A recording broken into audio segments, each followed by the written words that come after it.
Now, there may be little food at the grocery store. However, the rent is cheap, crime is high, and the monthly average salary for the locals is $250 a month after taxes. Venezuela has the largest oil reserves in the world and is one of the founding members of OPEC.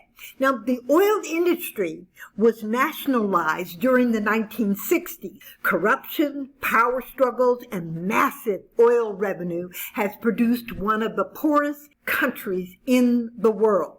Yet, if the currency were to do better, mostly because OPEC's influence may silently and unofficially request such an improvement, who knows? There may be an opportunity for profit in currency investment. Per the suggestion of one of the viewers, we are now looking at Venezuelan currency to add to our exotic currency list.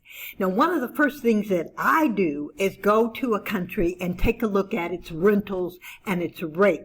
Now, Venezuela has some problems, and we'll get into that later. But right now, I want to show you an entire rental unit in Venezuela, oceanfront property, for $260 a month.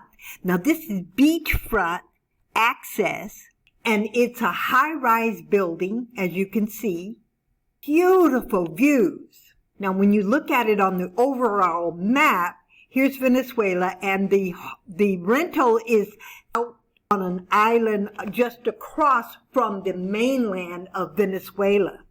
Now, we'll get into the details of this Venezuelan government, the currency. Venezuela is a member of OPEC. Moving on to Iraqi news. Iraq to invest $3 billion a year to switch from liquids to gas-powered generation.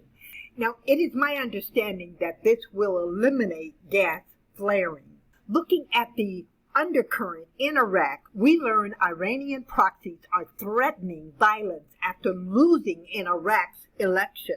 In this article, we learned that the security factor is hurting foreign investment in Iraq. This issue has to be resolved before we can see a steady growth in foreign investment. There is a serious housing shortage in Iraq, which leaves the door open for construction investment. However, the internal crisis is clouding the growth, development, and jobless rate in Iraq. This article stresses on these points and is explaining why the international investment community is slow to invest in Iraq.